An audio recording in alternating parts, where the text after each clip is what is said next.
Yeah, my name's Josh Keene. I'm the wildfire mitigation specialist with the Wildfire Research Center. Um, yeah, what I would say in addition to what Josh mentioned about our organization is that I am just one kind of small cog amongst a handful of really intelligent and high-powered folks who make these projects go.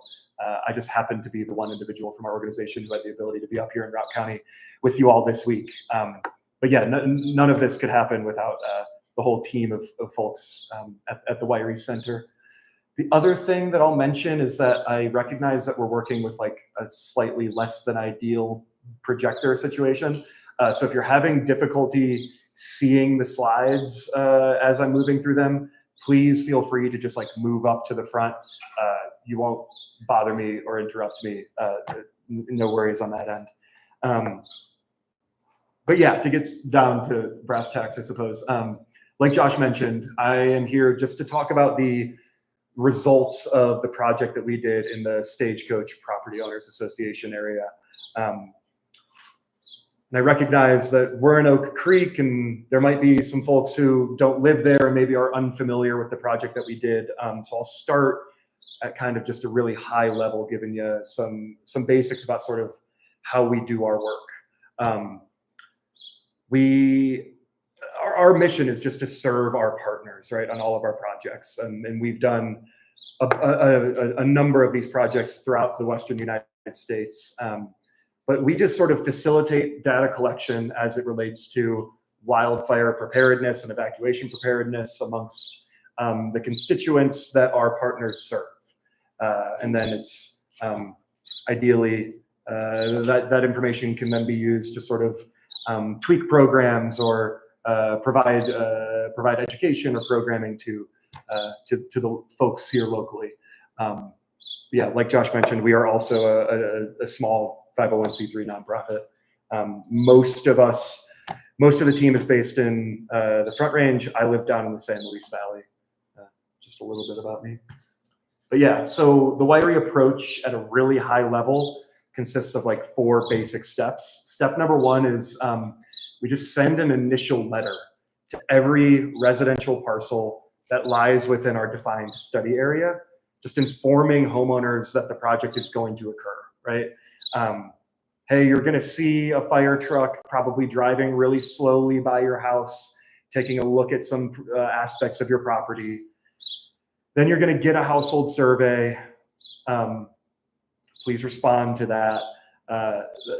And I should mention, I say that we send the initial letter. It's kind of incorrect. We facilitate the mailing of that initial letter on behalf of our project partners, but it comes from our partners, right? So in this instance, those initial letters came from the Routt County Wildfire Mitigation Council, Oak Creek Fire, and then in our other study areas, their respective fire departments. And we think that, you know, because of that letter and the project really being initiated by the local stakeholders, it likely garners buy-in amongst the residents within the places that we're looking at. But yeah, once that initial letter is sent, we start the data collection process. And the first step in that are conducting rapid wildfire risk assessments.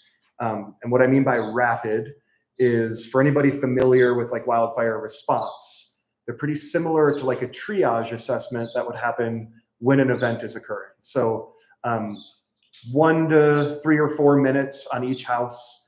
And I'll get into some more details of this in a little bit, but I'll just provide a summary. Looking generally at like, all right, what is the home built out of? What does the vegetation look like immediately surrounding the home, so that we can get a snapshot of what the risk to that property is at the time that we're conducting those assessments. And so once those rapid risk assessments are conducted, we send the household surveys. I imagine some of you in this room maybe received and potentially even responded to those household surveys. They're pretty robust. We are extremely grateful for all of you who filled them out. We know it takes some time. But we've found in many of our projects that we get pretty high response rates. We think that that's likely a result of the messaging coming from those local partners. But because of those relatively high response rates, we're able to kind of glean pretty rich information about how prepared the residents are within our study areas for wildfire. So anyway, we send that household survey. You know, if you got one, you know, there's a couple of mailings involved in that process. We let that survey live out in the field for a few months. And then once that time has wrapped up, we move into step 4, which is sort of analyzing and summarizing all of that data that we collected, and then doing what we're doing here today, right? Sharing those results back out with our partners and the community members for which it matters, such that we can start moving the needle, hopefully, toward getting communities more prepared and adapted to the presence of wildfire. And I should mention, I guess at the top here, because of the nature of our work, I'm pretty narrowly focused in on like what's going on within communities and on individual parcels. But I should just make note of the fact that that is like community adaptation and what's happening in the communities is really just one piece of the pie when it comes to true wildfire adaptation, right? It requires collaboration amongst stakeholders and, you know, organizations like the State Forest Service conducting fuels treatments nearby communities, right? It's sort of a holistic approach, but yeah, we are just kind of narrowly focused in on the community aspects of things.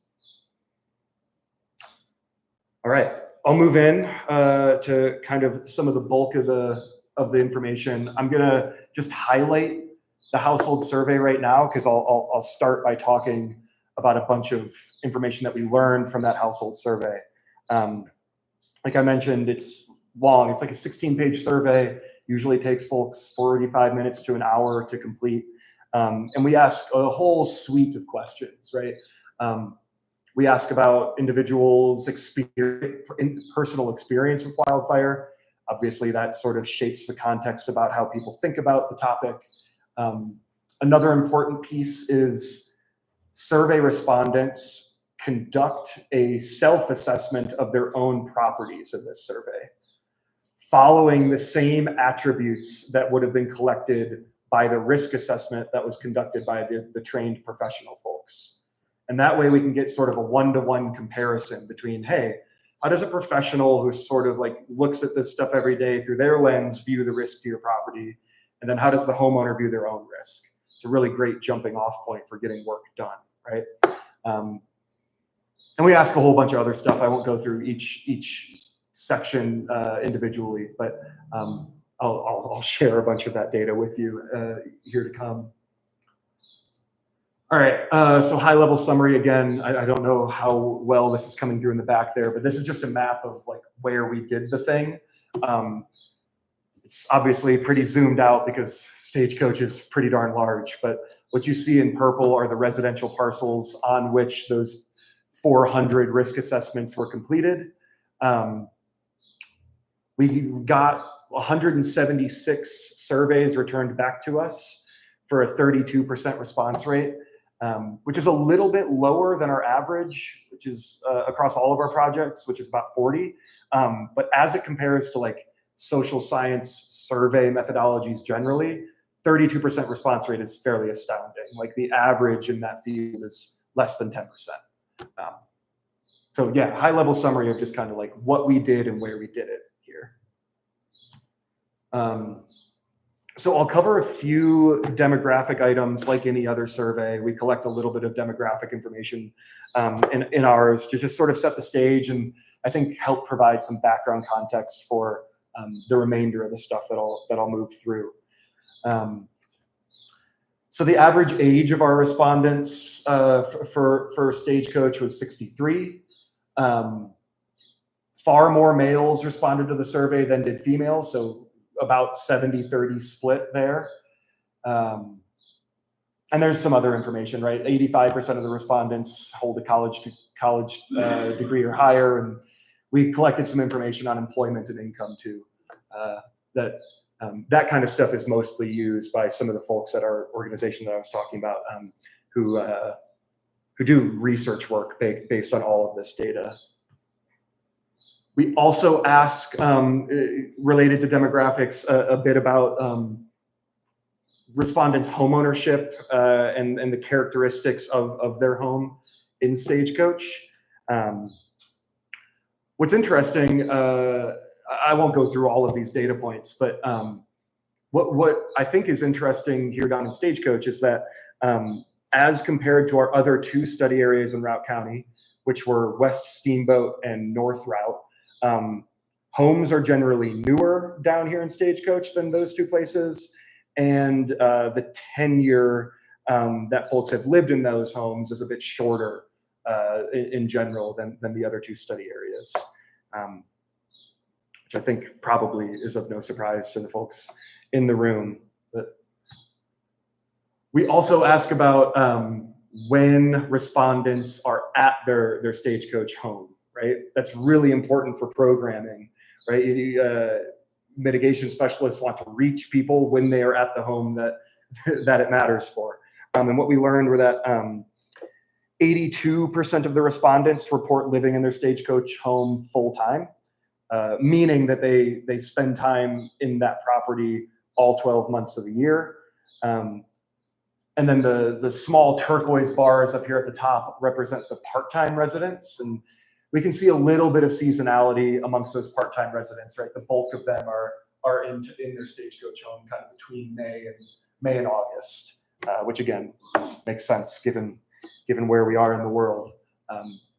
But from sort of a data analysis standpoint, it's that points us to thinking, okay, if you focus your programming during those summer months, you're likely to reach just about all of the residents of these places.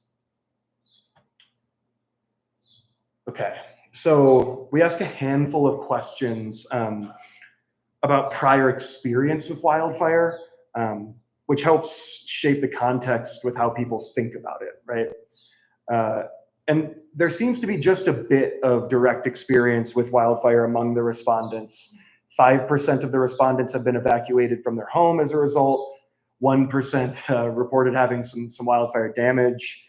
My guess is this is probably related to the 2021 Muddy Slide fire, but maybe there were other events that I'm unaware of. But yeah, just a little bit of direct experience there in Stagecoach, kind of shaping how folks are thinking about things. And I know this is probably really difficult to read from the back, but we also ask respondents about the closest distance that a wildfire has been to their home. And most of the respondents report the nearest wildfire, 62% report the nearest wildfire to their Stagecoach home being 2 to 10 miles away. But there are a contingent of folks who have had fire pretty nearby, so less than 2 miles away or even on their property. So similar results to the previous slide, right?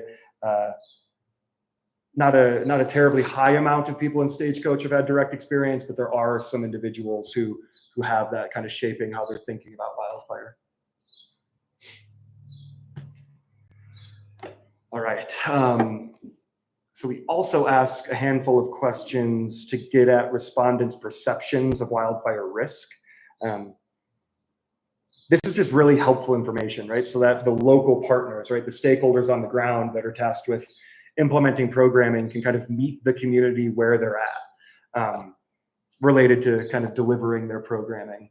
And the first of these this is actually more of a statement, but the first really high level item that we try and get at as it relates to wildfire risk perception is we provide the statement that just reads, my property is at risk to wildfire. And then there are response options that are probably really difficult to read, but on the far left in the dark green is strongly agree. And then far right in the dark reddish is strongly disagree.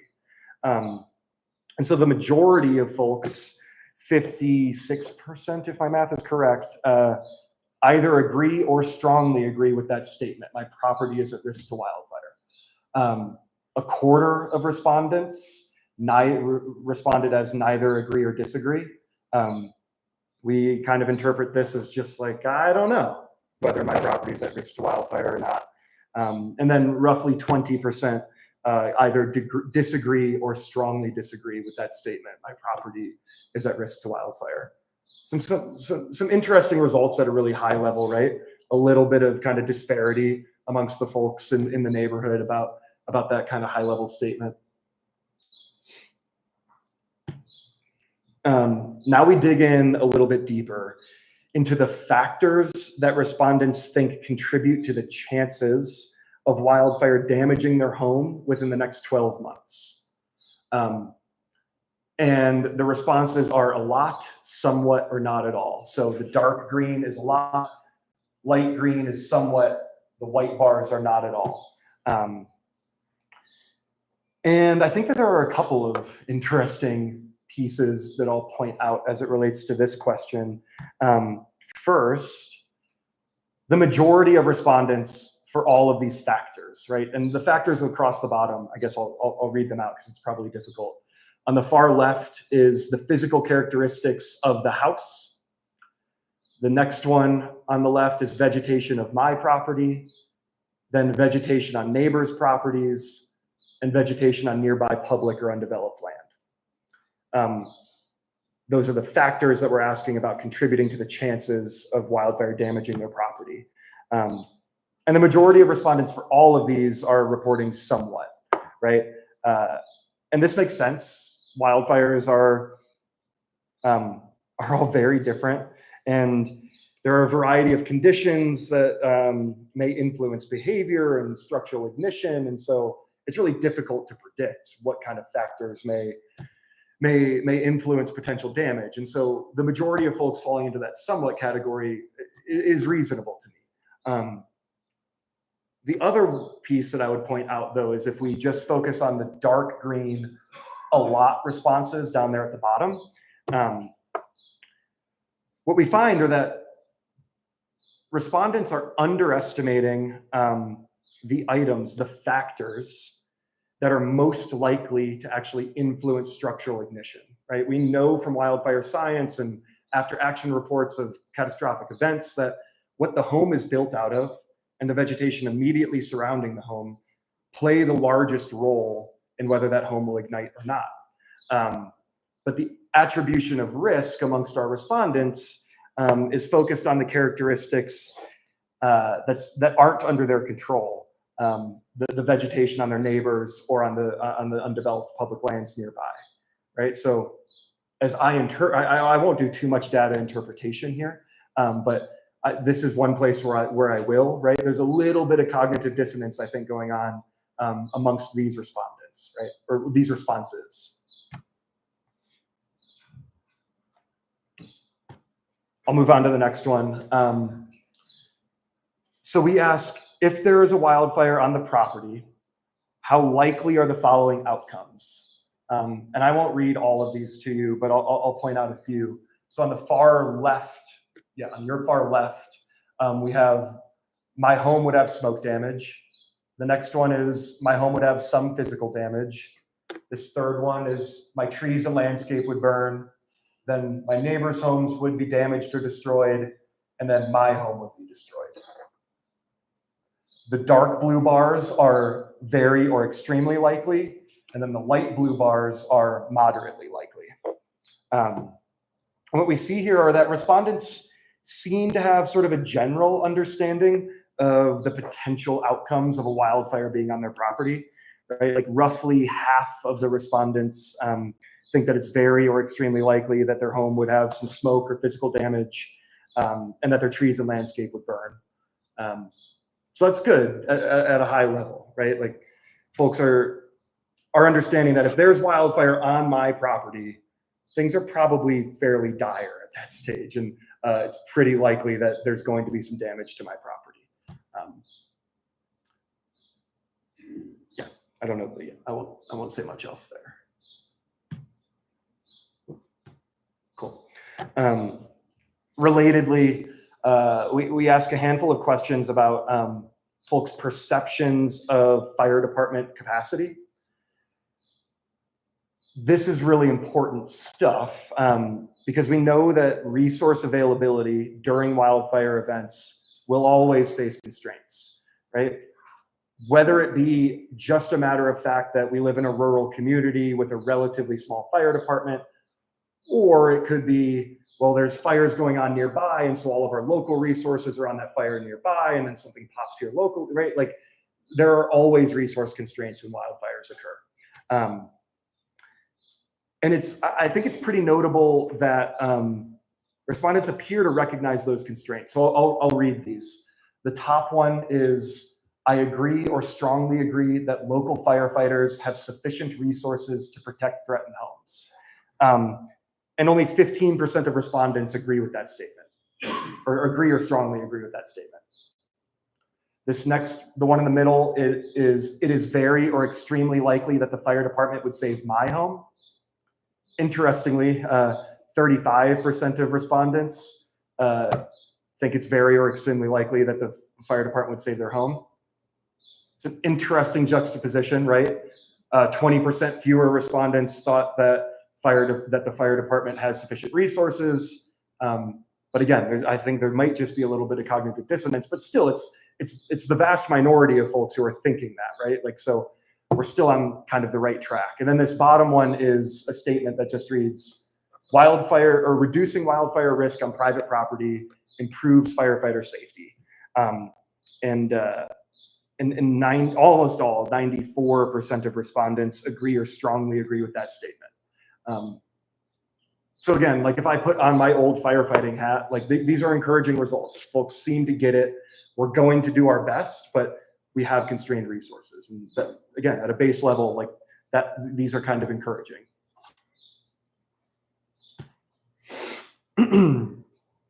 So aside from sort of response conducted by firefighters, evacuation of residents from the area is a really critical piece to this puzzle when wildfires occur. And so we ask a handful of questions to get at respondents' evacuation preparedness. And I'll go through a handful of slides with that information. So I'll read these. Is that helpful? Is it helpful for the folks in the back if I'm reading the statements, or can you read them? You're good? Excellent. I won't. It helps when you read. Okay, great. I'll keep doing that then. It's no issue on my part. So the top one is the percent of respondents who have an evacuation plan for the people in their household. And 80% of the survey respondents report having an evacuation plan for the people. The second one down is, of the folks who have pets, the percent of them who report having an evacuation plan for those pets. And it's 76% of folks with pets have an evacuation plan for them. And then the bottom item is the percent of respondents who agree or strongly agree with the statement, I will receive an evacuation order with enough time to evacuate. And 53% of the respondents agreed or strongly agreed with that statement. And at a high level, these are encouraging. Generally, higher reports of these items here in Stagecoach than we found in either North Routt or West Steamboat. However, this is just sort of, again, like it's high level reporting. So I'll dig into some of the items that I think actually comprise an evacuation plan. So what we're looking at here is the left column is the percentage of folks who reported completing the action. And then this column on the right are the percentage of respondents who want more information about that item. And the item on the top is opted into an emergency notification. And the one on the bottom is identified how they will be notified about evacuation. And we find that roughly 3/4 of respondents have opted into an emergency notification system. And roughly 2/3 have identified how they will be notified. And similar percentage of people want more information about that emergency notification piece. Obviously, this is really critical, right? How are you going to evacuate if you're not notified that you need to evacuate? This is sort of like step one in the process, aside from like a sheriff coming and knocking on your door. And if that's occurring, it's pretty dire straits usually. This slide is set up in the exact same way. So completed the action, want more information. The top item is identified safe evacuation routes. The middle one is identified where to stay long-term. And the bottom one is identified where to evacuate to. And we found that the majority of respondents have identified safe evacuation routes, identified where to stay long-term, and where to evacuate to, which obviously are really important items in being prepared to evacuate. And we also learned that there's a relatively strong appetite for that information too, which is great. Again, important pieces of the puzzle, but things change a little bit here. So finally, we asked people about these other really critical steps in evacuation planning. And these are the items that, in my opinion, actually comprise like an effective evacuation plan. And we see a drop off here. I'll go item by item. So the top one is identified what to take and what to leave, then packed a go bag, made an evacuation checklist, discussed evacuation with neighbors, and this applies not very much to Stagecoach, but the bottom one is provided evacuation information to renters. And the majority of people, 60%, have identified what to take and leave behind, but then there's a real drop off. Roughly 40% have packed a go bag, only a quarter have made a checklist. These are really important things, right? It's one thing to, at one period of time, identify what I'm going to take or what I'm going to leave behind if I need to evacuate. But if you identify those things in 2025, but you don't get evacuated until 2030, and you don't have a list that reminds you of those things and points you where in your house those things are, it makes it a really cumbersome process, right? That the checklist and the go bags are really important pieces of this puzzle. As is discussing evacuation with neighbors. There's a lot of social science research that points to the efficacy of just like talking about these things with your neighbors in terms of moving the needle towards better preparation. But encouragingly, there's a really healthy appetite for all this information, right? So not a ton of folks have done these things, but a lot of folks want more information about these things, which is encouraging. And there are resources available locally to provide that information. Cool. That's all I've got on evacuation. And so these next few slides are going to be data that we collected about respondents' perceptions of wildfire risk and the mitigation that they might be doing to address that risk. This slide I show as a way to sort of myth bust some of the really common narratives that we hear about residents of the wildland-urban interface. So on the far left, the statement is wildfires are a natural part of a healthy forest or ecosystem. The second one from the left is my effort is ineffective due to, there's more words, but my effort to mitigate is ineffective due to nearby private or public vegetation.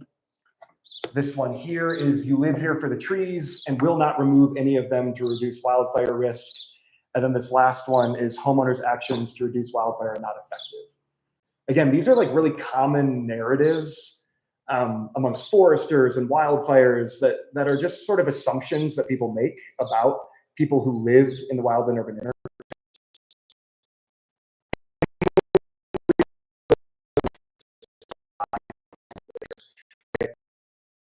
Wildfires place in the ecosystem. They're not unwilling to cut trees because they live near them, and they recognize that their actions to reduce wildfire risk actually are effective. So again, I just provide this information to sort of set the stage for the general sort of consensus about these topics amongst the people that we surveyed.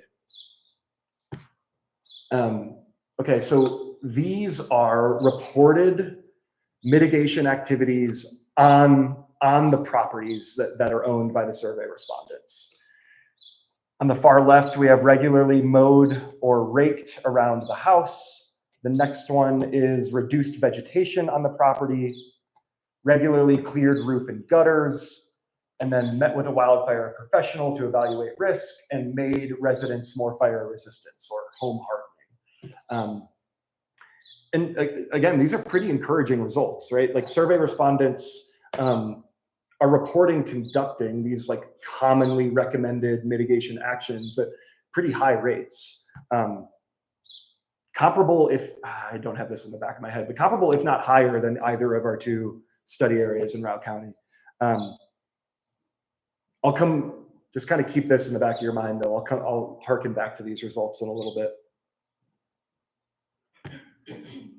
Here, it's a very similar question. We're asking about the actions that folks are conducting, but now outside of their own property, right? Beyond their property. And on the left, we have participated in a community wildfire activity, helped neighbors reduce vegetation, helped reduce vegetation on community property, interacted with public land managers about public lands, and helped reduce vegetation on nearby public lands. And there's an understandable drop-off here, right? Like individuals are naturally going to focus on reducing risk on their own properties. That makes perfect sense. However, we know pretty clearly that like true wildfire adaptation and like community level wildfire preparation, it just like simply cannot be achieved when everybody's just operating on silos on their own properties, right? It's sort of, yeah, moving the needle in that regard kind of requires collaboration and community level action. So there may be an opportunity here, as I see it, to kind of foster some of that work there in Stagecoach. To be clear though, these are really, we find consistent results on these questions throughout all of our projects throughout all of the West, right? Like this is not surprising stuff, but there are always opportunities to foster more community level action. And on that note, related to kind of mitigation and what people are doing on their properties, we ask about incentives, right? What are the things, what are the items or programs or information that would encourage survey respondents to do these things, to engage in wildfire mitigation? And these are the top 5 incentives. There's a whole host of incentives that folks can choose from in the survey. These are the top 5 that were identified in Stagecoach.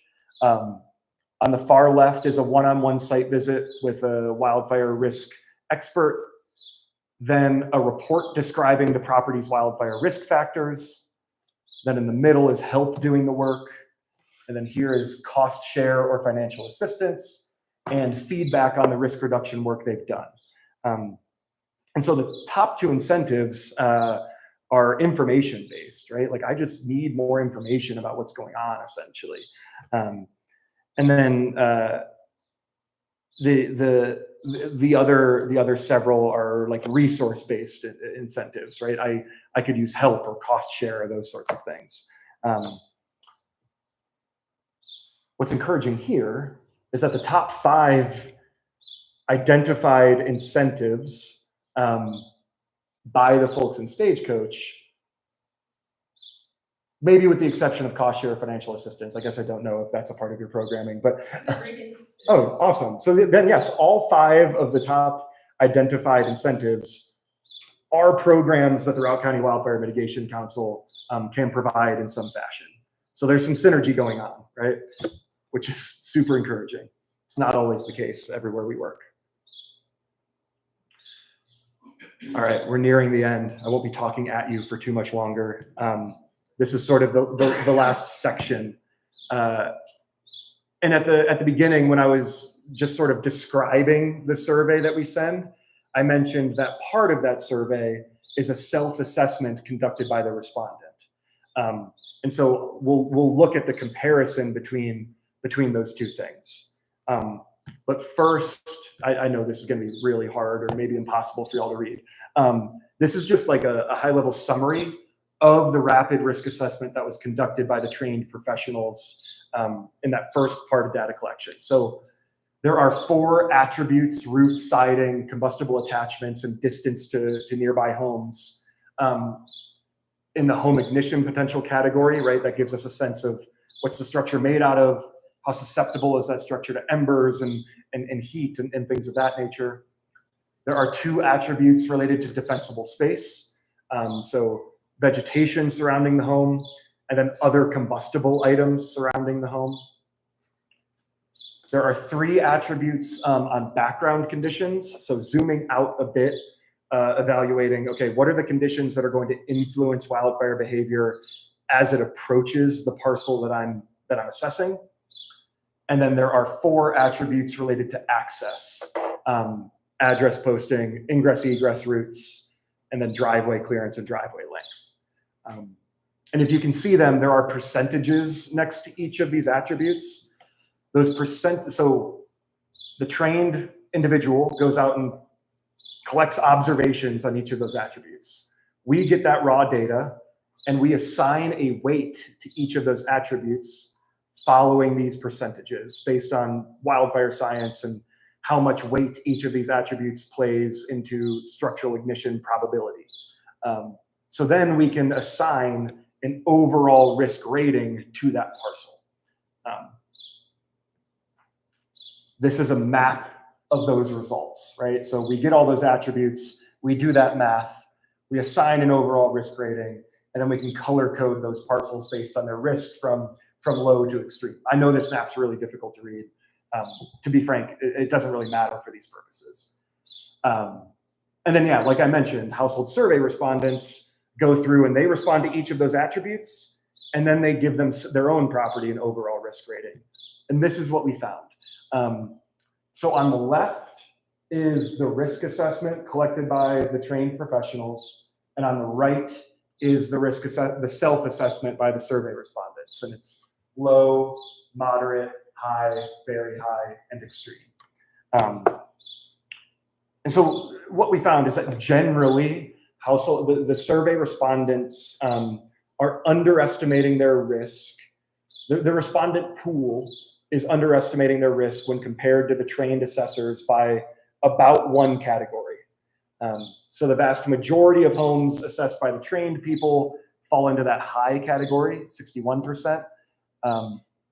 But interestingly, 61% of survey respondents self-reported as moderate risk. And this is really important, right? Because how can we expect homeowners to be conducting wildfire mitigation on their properties if they don't have a clear understanding of what their risk to wildfire is, right? So this is oftentimes a pretty decent jumping off point from like an education and outreach standpoint to just start getting work done.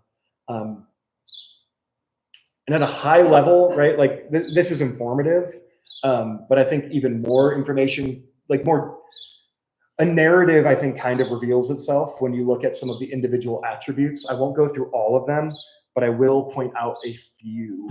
The first one being siding. I know this is a busy slide. I apologize. But what we're looking at is just the results from the risk assessment conducted by the trained people on the attribute that is siding. What was found was that 94% of the homes in Stagecoach have some sort of combustible siding, either wood or vinyl or logs or heavy timbers. It's not alarming in and of itself, right? Like lots of places have a lot of combustible siding.